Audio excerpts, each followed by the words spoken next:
Part 1, Part 2, Part 3, and Part 4. Now look at Part 1. Part 1. You and a friend are looking for a place to live. You have a list of places and go to see a rental agent to check on a number of points. Listen to the conversation between your friend and the rental agent and complete the list. First, you have some time to look at questions 1 to 7.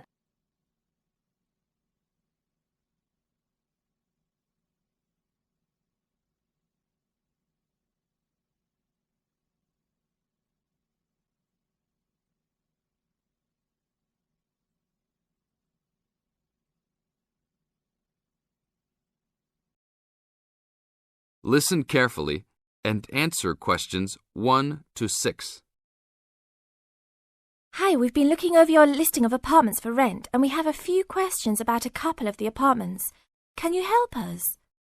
Sure. Yep, this is our most recent listing. What would you like to know? Well, we were first wondering about the house on 3rd Street.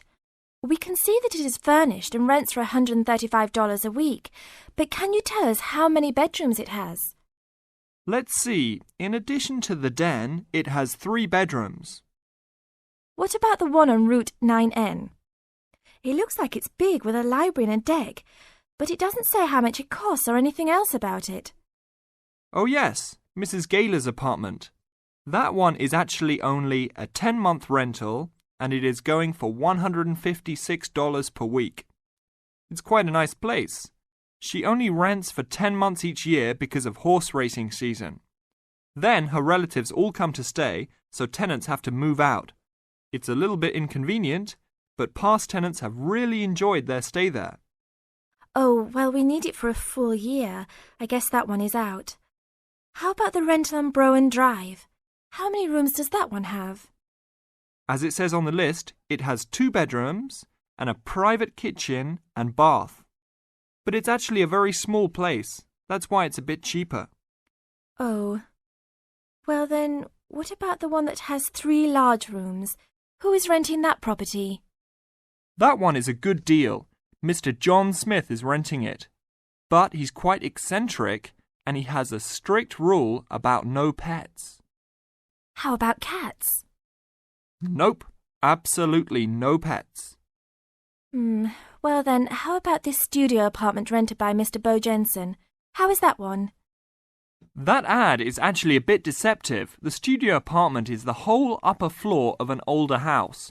It's actually very large and, at $45 a week, quite affordable. And it's near campus. I think I'd like to check that one out. Do you have a telephone number that we can call? It's not on the list? Oh, it isn't. Here it is.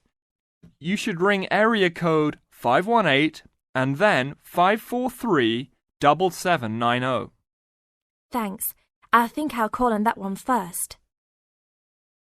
Your friend decides that he would like to talk to Mr. Bo Jensen. Before you hear the rest of the talk, you have some time to look at questions 8 to 10.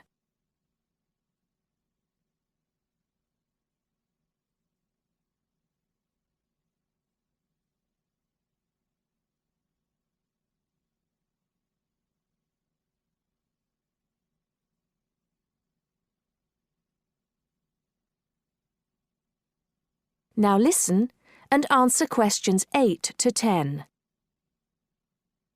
Hello? 1512, Route 9. Yes, is this Mr. Jensen? Yes, it is. Can I help you? Yeah, we're studying here at university and we came across the rental information for the studio apartment that you are renting. Is it still available? Yes, of course.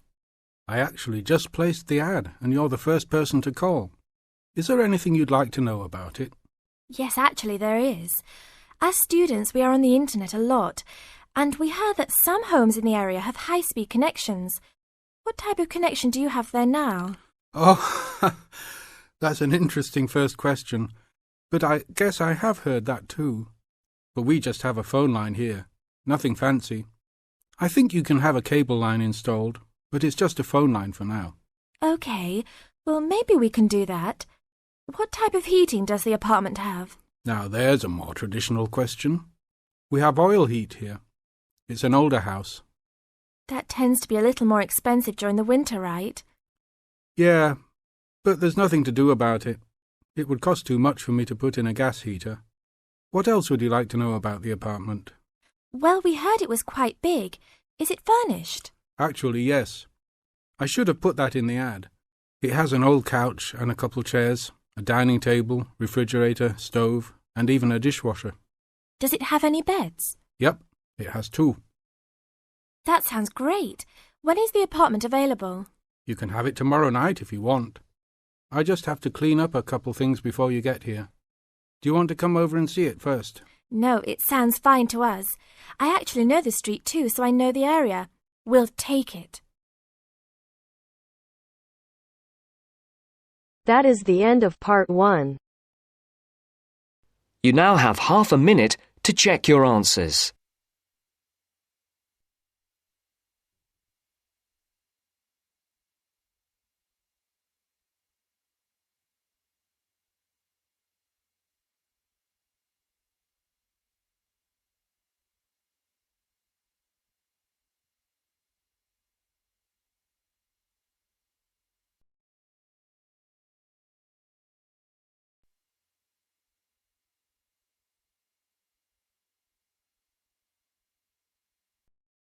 Now turns to part 2.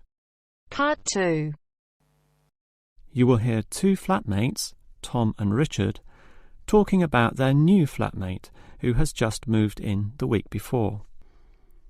First, you have some time to look at questions 11 to 16.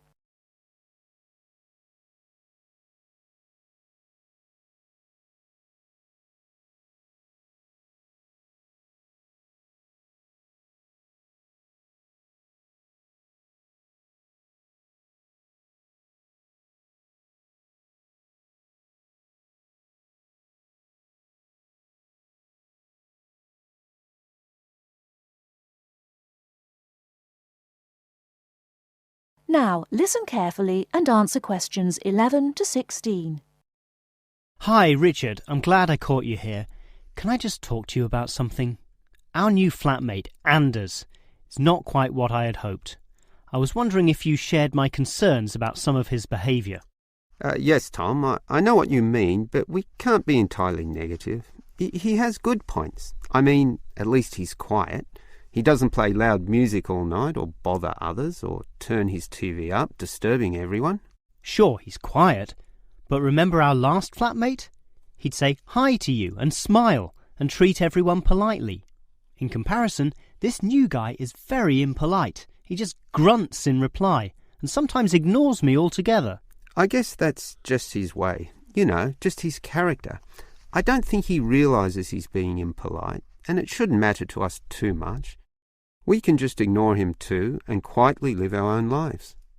But his friends are hard to ignore when they visit.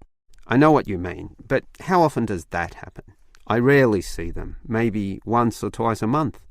If they came more often, it might be a problem, but as it is, such rare visits don't matter so much. Wouldn't you say so?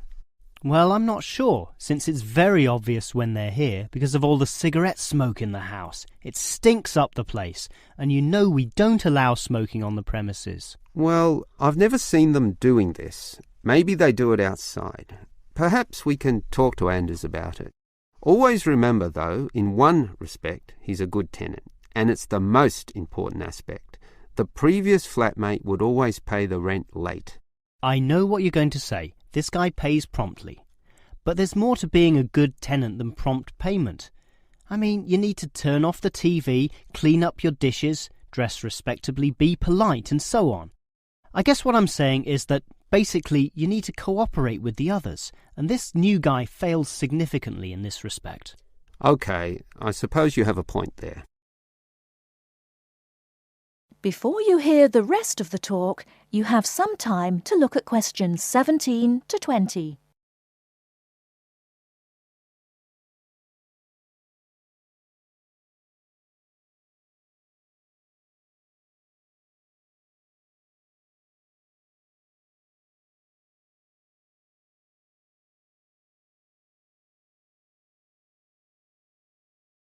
Now listen and answer questions 17 to 20.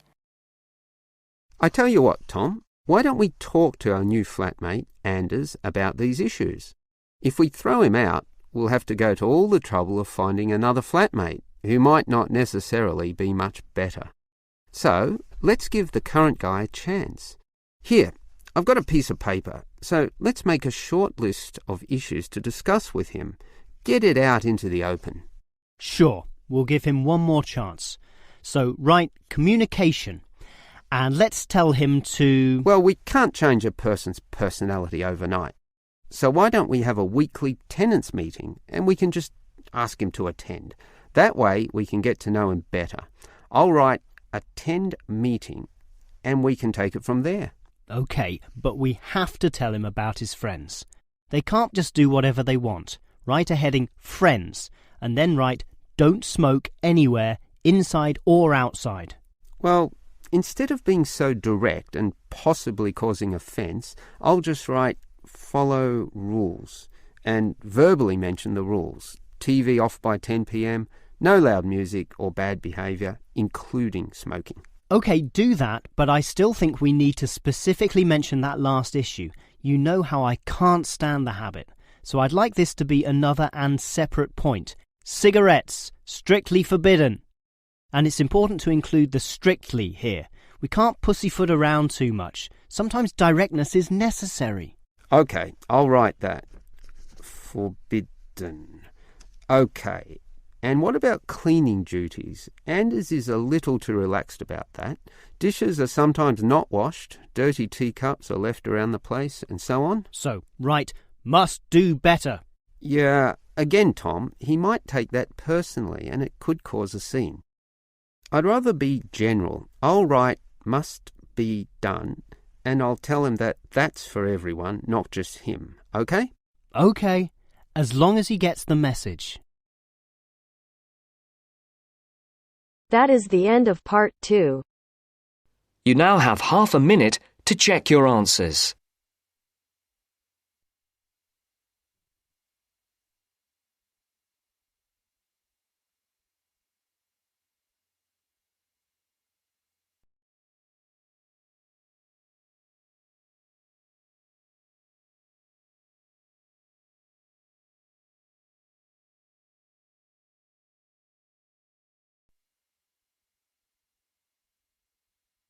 Now turns to part 3. Part 3.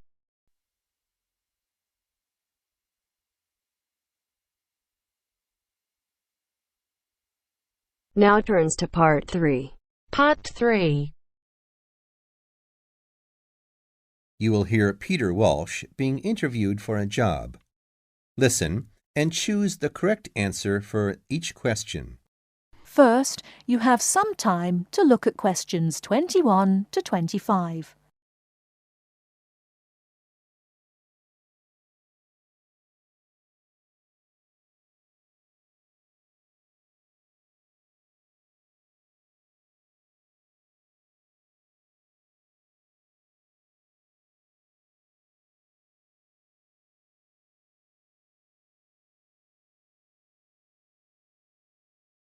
Now, listen carefully and answer questions 21 to 25. Joanne! Hi, you must be Rob. Nice to meet you. So, I hear you're planning to visit Australia. Yeah, and I really wanted to talk to you because I was thinking of spending some time in Darwin, and my sister told me you're from there. That's right. So, tell me about it. Well, where shall I start? Well, Darwin's in what they call the top end, because it's right up at the northern end of Australia, and it's quite different from the rest of Australia in terms of cultural influences. In fact, it's nearer to Jakarta in Indonesia than it is to Sydney, so you get a very strong Asian influence there. That means we get lots of tourists. People from other parts of Australia are attracted by this sort of international cosmopolitan image. And as well as that, we've got the same laid-back atmosphere you get all over Australia. Probably more so, if anything, because of the climate. But what a lot of the tourists don't realize until they get there is that the city's also got a very young population. The average age is just 29, and this makes the whole place very buzzy. Some people think that there might not be that much going on as far as art, music, dancing, and so on are concerned, because it's so remote. I mean, we don't really get things like theater and opera in the same way as cities down in the south, like Sydney, for example, because of the transport expenses. But in fact, what happens is that we just do it ourselves. Lots of people play music, classical as well as pop, and there are things like artist groups and writers groups and dance classes. Everyone does something. We don't just sit and watch other people. You said it's very international. Yeah, they say there are over 70 different nationalities in Darwin. For instance, there's been a Chinese population there for over 100 years. We've even got a Chinese temple. It was built way back in 1887, but when a very bad storm, a cyclone in fact, hit Darwin in the 1970s, it was almost completely destroyed. The only parts of the temple that survived were part of the altars and the stone lions, but after the storm, they reconstructed it using modern materials. It's still used as a religious center today, but it's open to tourists too, and it's definitely worth going to see it. Oh, and as far as getting around goes, you'll see the places that advertise bicycles for hire. But I wouldn't recommend it. A lot of the year, it's just so hot and humid. Some tourists think it'll be fine because there's not much in the way of hills and the traffic's quite light compared with some places, but believe me, you're better off with public transport. It's fine and not expensive. Or you can hire a car, but it's not really worth it. What's the swimming like? Well, there are some good beaches, but the trouble is that there's this nasty creature called the box jellyfish, and if it stings you, you're in bad trouble. So you have to be very careful most of the year, especially in the winter months. You can wear a lycra suit to cover your arms and legs, but I wouldn't like to risk it even so, personally. And there are the saltwater crocodiles, too. I mean, I don't want to put you off. There are protected swimming areas netted off where you'll be safe from jellyfish and crocs, or there are the public swimming pools. They're fine, of course. Before you hear the rest of the talk, you have some time to look at questions 26 to 30.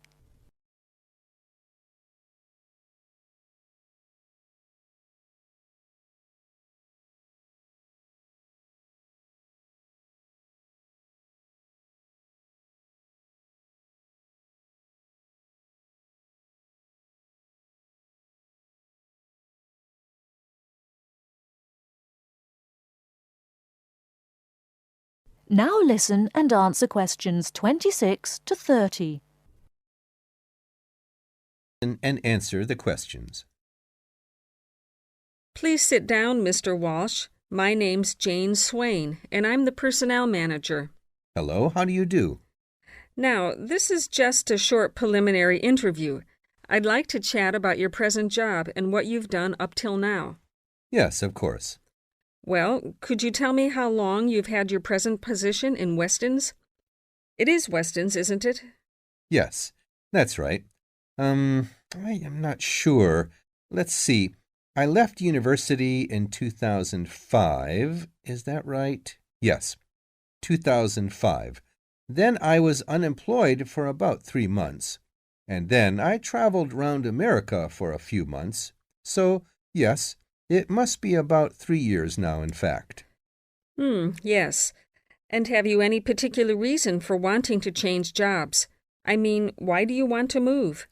Well, I actually like my present job and still find it interesting and stimulating.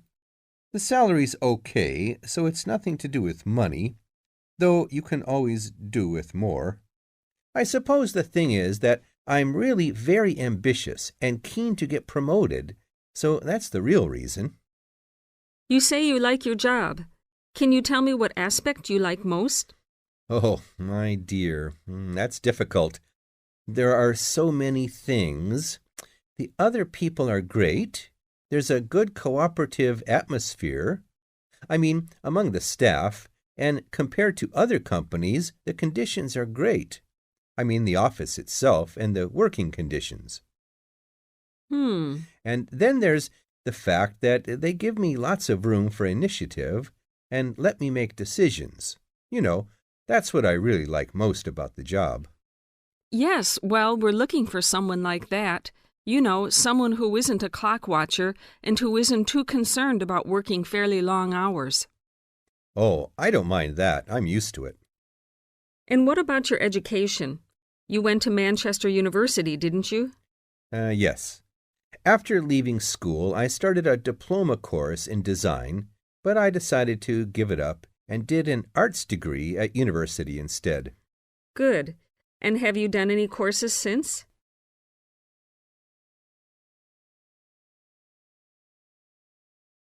That is the end of part 3. You now have half a minute to check your answers.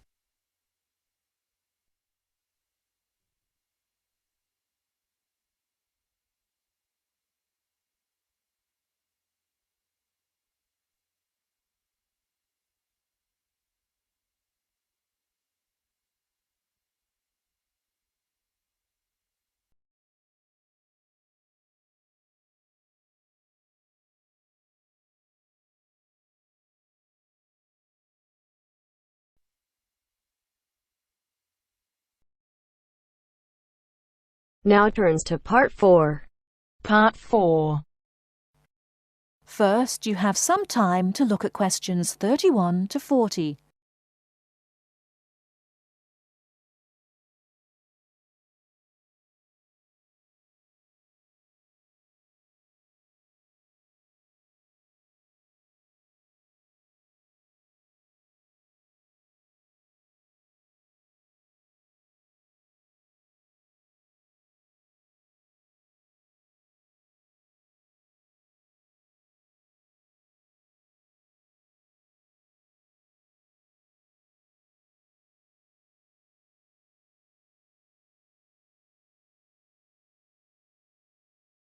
Now, listen carefully and answer questions 31 to 40. Last week, we looked at some of the features of modern houses, and today we're going to turn the clock back and look at traditional house design. I've chosen to start with Samoa, which is part of a group of Polynesian islands in the South Pacific Sea, because the influence of culture and weather on house design is quite clear there. So let's have a look at, first of all, at the overall design of a traditional Samoan house. Now, these days, houses in Samoa have become more modern and are usually rectangular. But traditional designs were round, or sometimes they were oval in shape. Here's a picture. This traditional style is still used, often for guest houses or meeting houses, and most Samoan villages have at least one of these buildings. As you can see, there are no walls, so the air circulates freely around the house. Samoa is a place that experiences high temperatures, but the open design of the house also reflects the openness of Samoan society. If the occupants want shelter, there are several blinds made of coconut leaves that can be lowered during rainy or windy weather. Or indeed, the blinds can also be pulled down if people want some privacy. The foundations of the house, that's the part beneath the floor, are raised slightly. In the past, the height was linked to the importance of the occupants, which we'll talk about another time. However, the floor of the house was usually covered with river stones. Today, we have a range of methods for balancing the temperature inside a building, but the stones on the floor of a Samoan home are ideal for cooling the building on hot days. Now, let's have a close look at the roof.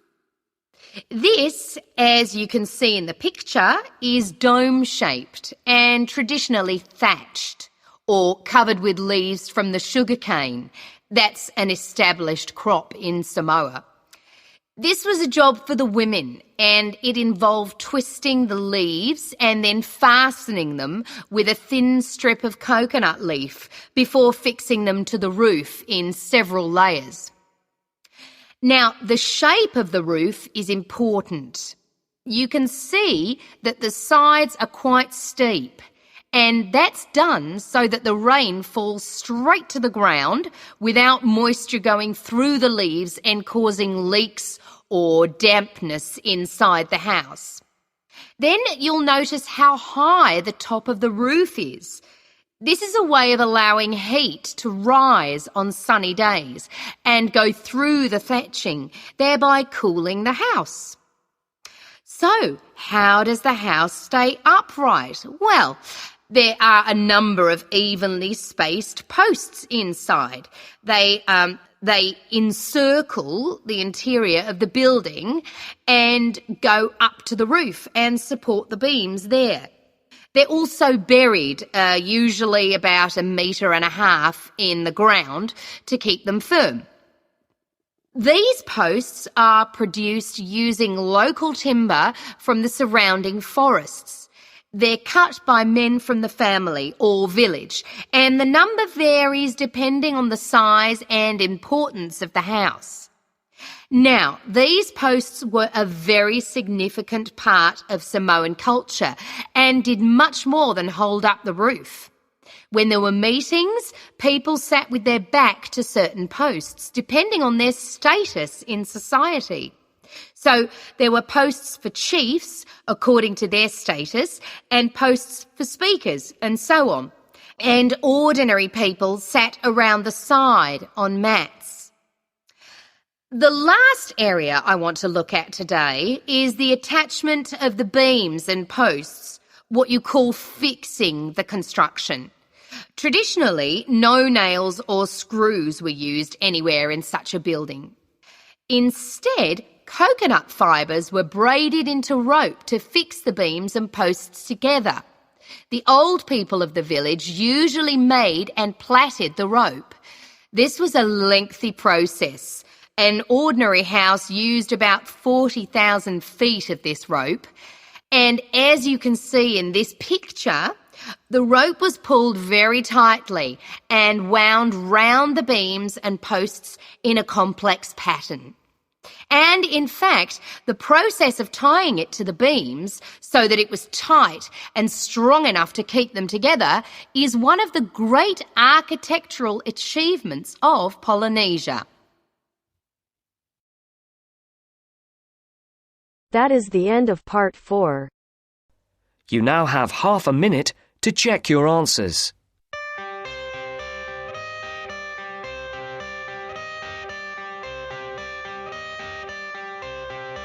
I got the cash in the bag, stadium packed. Born a rock star in this life, gon' live it up on the attack. Baby, I'm bad, I just wanna get caught up in this life. I'm crazy, I'm mad, doing no cap. Only God wants you, better go live it up. Cash in the bag, stadium packed. Baby, I'm bad, baby, I'm bad. I just wanna stay bad, stay mad. Chip on my shoulder cause they treat me like an outcast. I ain't gonna take that, stay back. I'll be swinging hard till the hits come in all caps. I ain't gonna lay back, pray that someone's gonna help me. Ain't nobody like that. I ain't gonna wait, that's all fact. Give me one shot and I'll never get the throne back. I'm sick of being cautious, I'ma go cause something, can't stop this. I'ma steal everybody's lane, call it shoplift. Sick of hearing everyone complain